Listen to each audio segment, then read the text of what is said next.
Clasificación B, bajo supervisión de un adulto.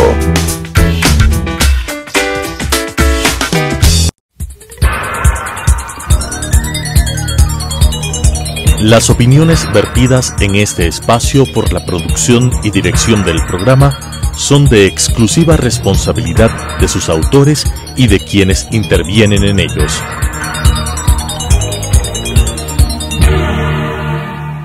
Telesucesos Canal 29 presenta Enfoques, pensamiento libre y crítico. Día a día buscaremos diferentes visiones para la comprensión de la realidad del tercer milenio. Enfoques, un espacio que une noticia, análisis y opinión. Bienvenidos.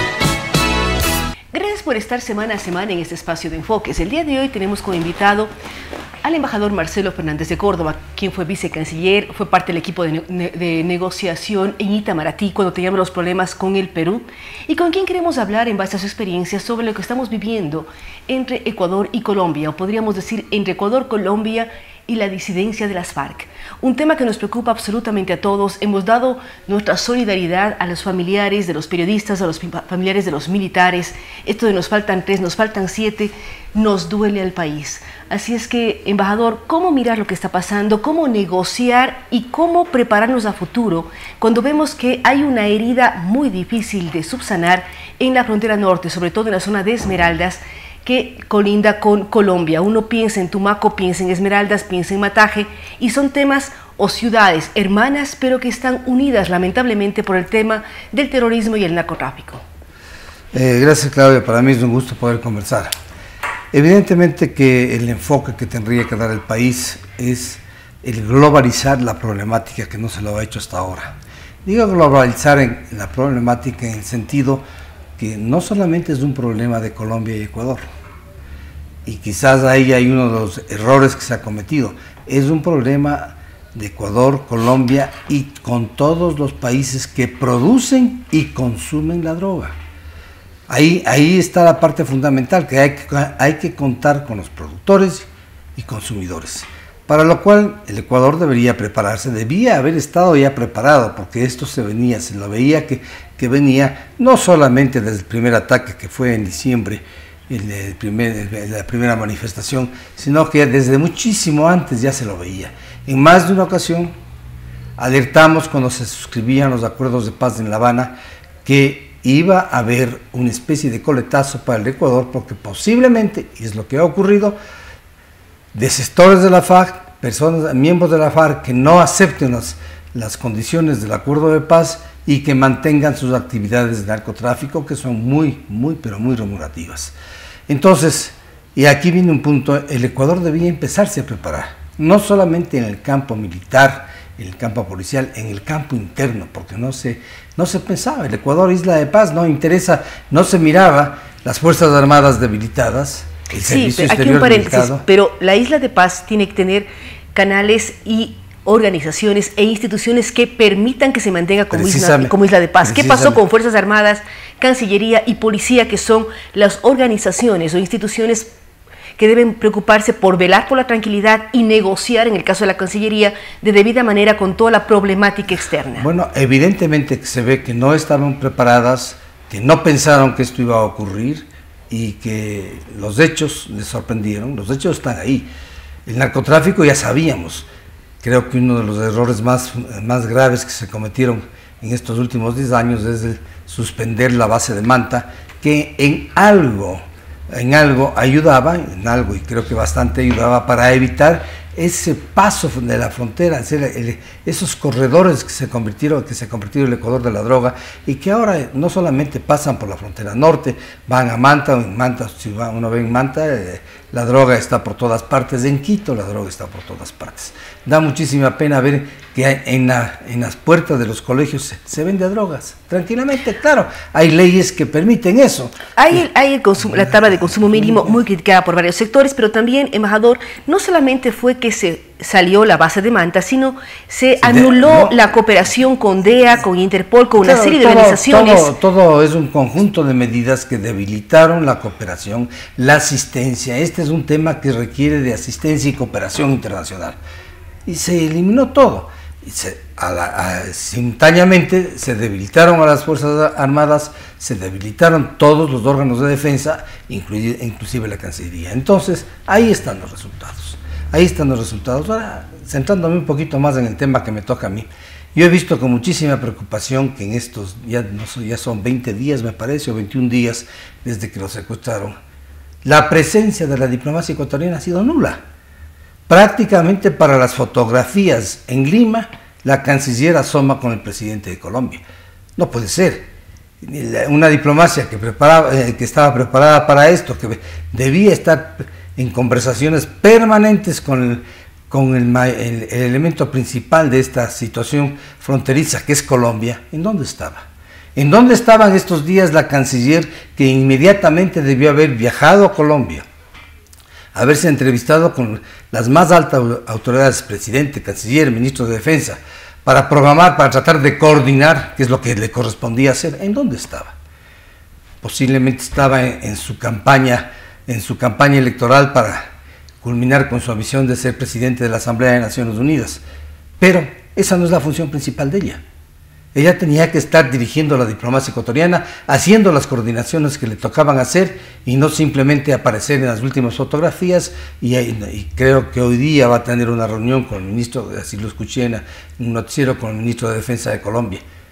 Y bueno, está bien que ahora se reaccionen un poco, pero es tarde. Puntos, embajador. Primero, Colombia decía no están los secuestrados en territorio colombiano. Ahora reconocen que lamentablemente los cadáveres sí están en territorio colombiano.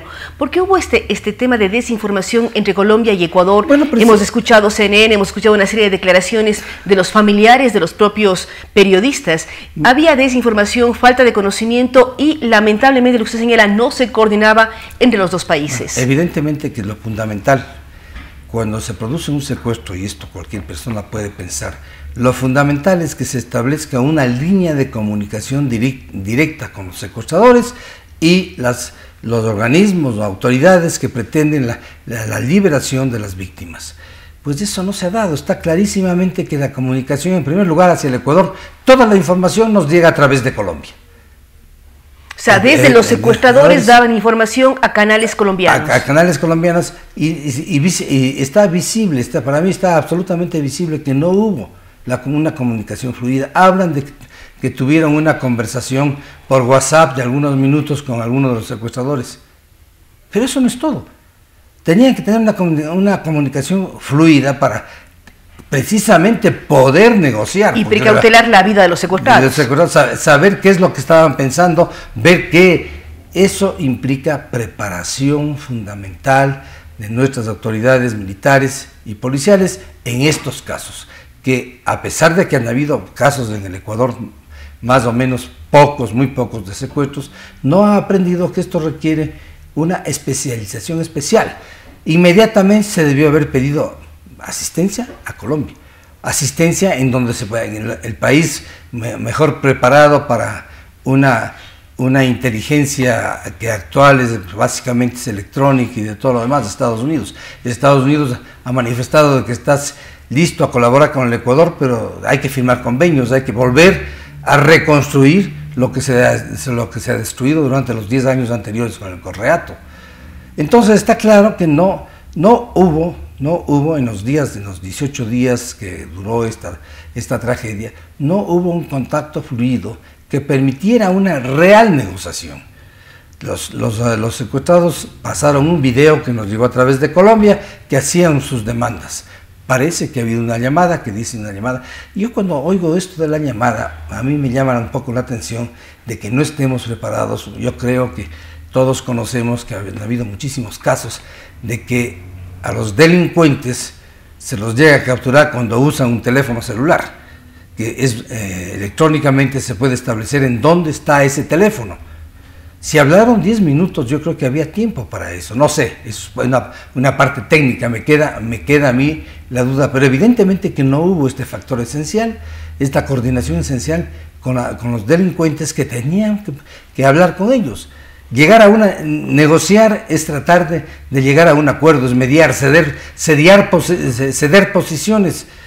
Hacían unos pedidos que aparentemente eran unos pedidos exagerados, Pero había que seguir un poco con ese juego para poder hasta tratar de ubicarlos. Obviamente, no los ubicamos durante el secuestro, todavía no ubicamos los cadáveres.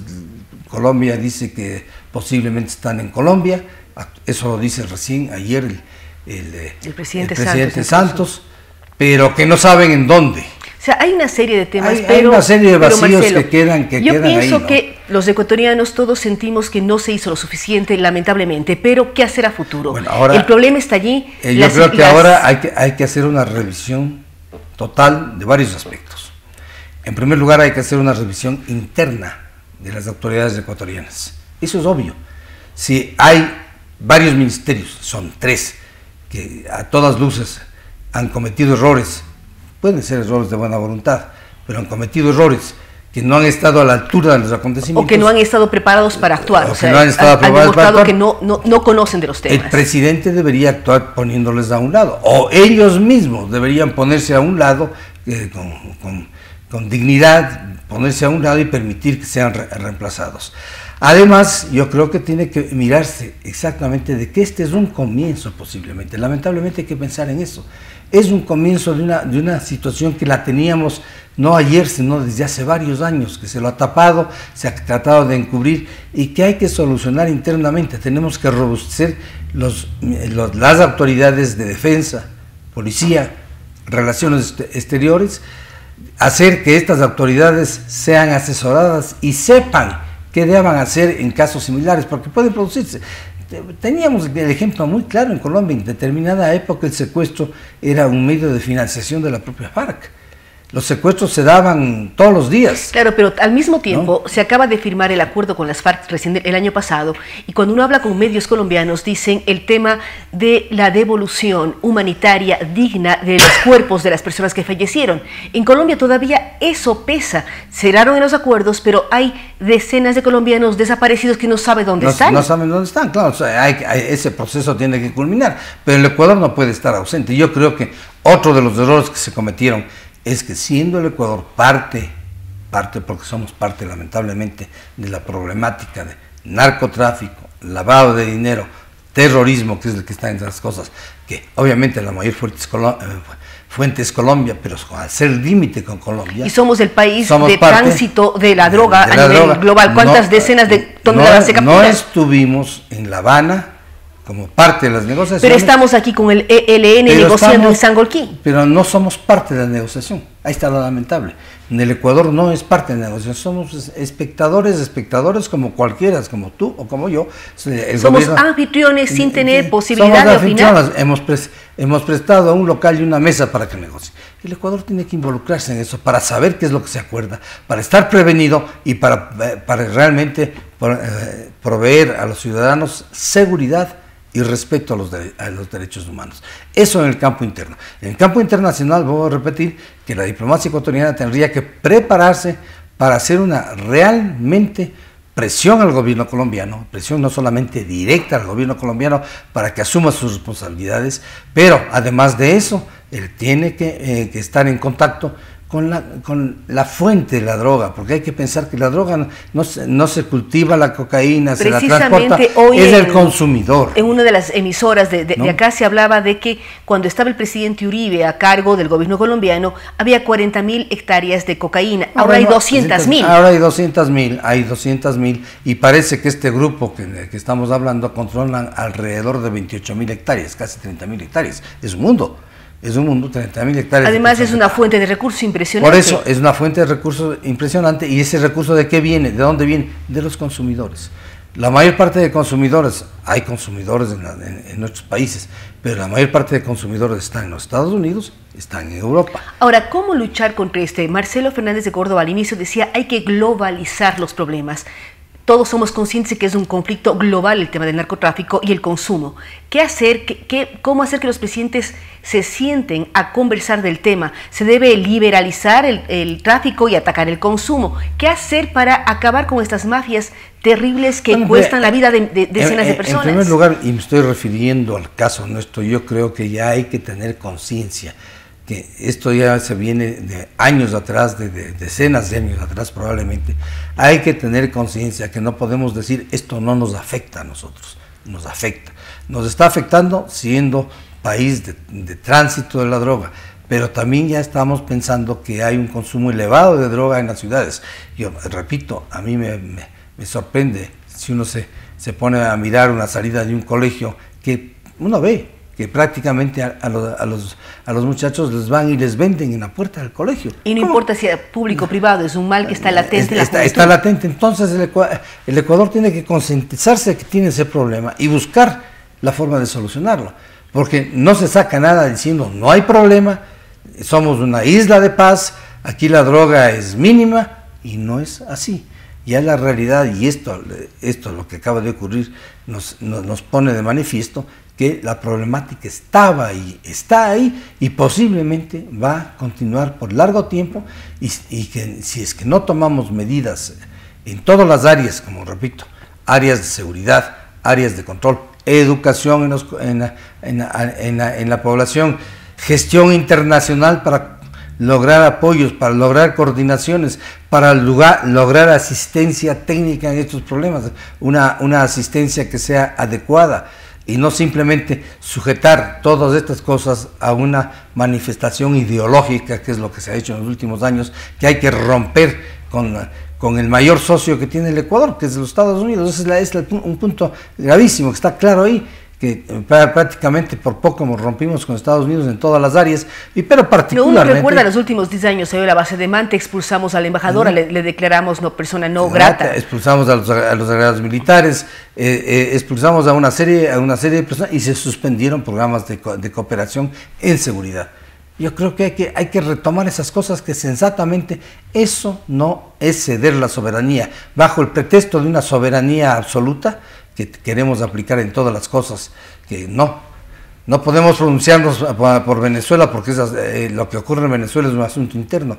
No, señor. Hay una crisis humanitaria. Hay una crisis humanitaria, los derechos humanos están sobre cualquier consideración. El Ecuador tiene que cambiar su posición internacional para poder lograr un acercamiento realmente con países que realmente pueden ayudarnos al respecto. Y eso está claro. Si no se hace eso, pues lamentablemente, no quiero ponerme como un profeta de lo malo, pero lamentablemente tendremos que lamentar otros hechos en lo futuro, sin que sepamos quiénes son, ni de dónde vienen, ni cómo llegaron al país, que es el caso actual de lo que estamos enfrentando. Sí, pero también vemos la Cumbre de las Américas, en donde no todos los países se ponen de acuerdo para hacer una declaración conjunta sobre lo que vive Venezuela. Vemos una serie de elementos que preocupan, y pensar que diariamente salen miles de venezolanos, cientos de venezolanos transitan por nuestro país, unos se quedan en el Ecuador, otros se van para Perú. O sea, es una crisis humanitaria que no pueden taparse o no puede taparse. No puede taparse, y el Ecuador ha adoptado una medida, una posición no intermedia, favorable a Maduro. No puede ser. Eso nos aleja de los países serios del continente. Yo creo que por eso hay que pensar, y eso no se puede creer que manteniendo la actual canciller se va a lograr. Ella está preocupada, de lo único que le preocupa este rato es de obtener un puesto honorífico, que no le va a significar nada, porque no sé si ella ha analizado qué trabajo va a hacer en Naciones Unidas.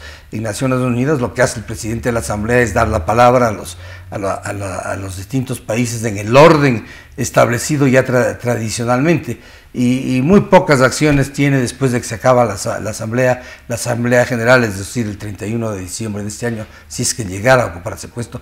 Ella está preocupada de sí misma y no del país, eso está clarísimo. ¿Qué es esto? 18 días, 20 días. ¿Qué señales debe dar, sin Marcelo, el país hacia afuera para demostrar que estamos cambiando, que hubo un cambio de gobierno hace un año, que hay cambio de política internacional, y además hay cambio en el tema de seguridad interna y externa? Bueno, hay que cambiar autoridades, hay que empezar por eso, hay que crear realmente acuerdos internos de lo que se debe hacer. Hay que crear. Y esto no es, en cuanto a seguridad interna, no es cuestión de inventar. Hay técnicos, hay especialistas que tienen que al gobierno asesorar. Yo leía el día de ayer, me parece el día antes de ayer, un artículo del general Jarrín, que él hablaba de cómo la poca organización que se ha presentado en estos días la responsabilidad de un tema que era policial y militar pasó a un ministro que no tiene nada que ver con estos temas, y que los organismos militares quedaron sin una dirección exacta, sin una finalidad, sin un plan estratégico para hacer lo que debían hacer. Pues todo eso hay que cambiar. Pero ¿qué pasa con la institucionalidad de las Fuerzas Armadas? Hablábamos cuando lo presentaba Marcelo, cuando tuvimos el conflicto en el CENEPA con Perú, y todo lo que vivimos después. Bueno, ¿qué pasó con esas Fuerzas Armadas fuertes? En esa época las Fuerzas Armadas estaban fuertes, había liderazgo en las Fuerzas Armadas, ¿no? Había una posición clara. En esa época se hacían los planes de seguridad anuales, que ahora no creo que se los hace, estoy casi seguro que no se los hace, estableciendo escenarios de conflicto. Escenarios de conflicto, en una vez establecido el escenario de conflicto, que en esa época uno de los escenarios, habían dos escenarios de conflicto muy graves, uno naturalmente con el Perú y el otro escenario de conflicto con Colombia, precisamente de lo que estamos hablando. Estos escenarios de conflicto permitían hacer planes de seguridad nacional enfocados a eso, saber qué hacer en determinado momento.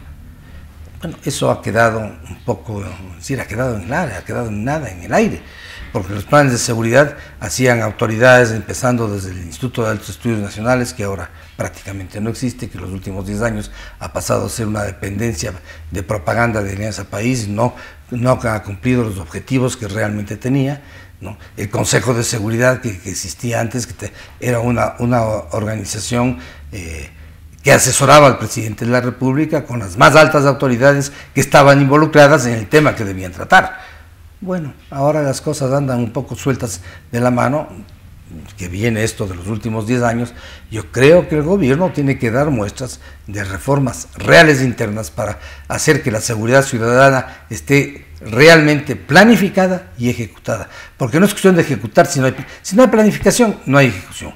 Si no hay dirección clara y precisa de quiénes son los responsables en una escala de mando absolutamente clara y precisa, no hay seguridad. Y eso es lo que estamos viviendo. Y en el campo exterior, el de política exterior, tenemos que cambiar, obviamente. Tenemos que mirar al mundo como realmente es, y este problema nos lleva a que tenemos que mejorar nuestras relaciones y nuestra cooperación no solamente con Colombia. Con Colombia es el que está más cerca, pero no nos olvidemos que la droga, el narcotráfico, el lavado de dinero se ocasiona por los consumidores. Son productores que obviamente existen productores porque hay consumidores, entonces hay que ver el consumo de la droga, en dónde está y cómo se puede luchar contra eso. Eso es clarísimo. Muchísimas gracias a Marcelo Fernández de Córdoba. Él nos ha recordado una serie de temas: la importancia de robustecer las instituciones, de tener fuerzas armadas fuertes, una policía nacional con planificación, una cancillería con capacidad de negociar de manera efectiva e inmediata. Él recomienda hacer cambio de autoridades en varios sectores, pero al mismo tiempo tener políticas de Estado claras, abrirnos para recibir asesoramiento. Él dice: el tema del narcotráfico y el terrorismo no es un tema de la frontera norte, es un tema global. Existen consumidores tanto en Europa como en Estados Unidos, y por lo tanto seguimos produciendo en los países de América Latina sustancias estupefacientes. Es que hay una serie de elementos que deben ser analizados y evaluados, y no volver a vivir lo que hemos vivido en estos últimos días, sufrir por pérdidas de ecuatorianos, sufrir con esas familias, sufrir con lo que está sucediendo en el país, y además tener una incertidumbre extremadamente grande, no saber qué va a pasar, qué van a decir, y cuando hacen los anuncios quedar con más incertidumbres. Así es que esperamos que exista una planificación mayor, se tomen decisiones oportunas y certeras, y aprendamos que somos parte de un mundo globalizado, y estos problemas debemos trabajarlos en equipo con los países que más experiencia tienen. Gracias nuevamente a Marcelo Fernández de Córdoba, gracias a ustedes que nos acompañan semana a semana aquí en Enfoques. Estaremos la próxima semana. Mándenos sus comentarios a través de las redes sociales, tanto de Telesucesos como de Claudia Arteaga S. Las opiniones vertidas en este espacio por la producción y dirección del programa son de exclusiva responsabilidad de sus autores y de quienes intervienen en ellos.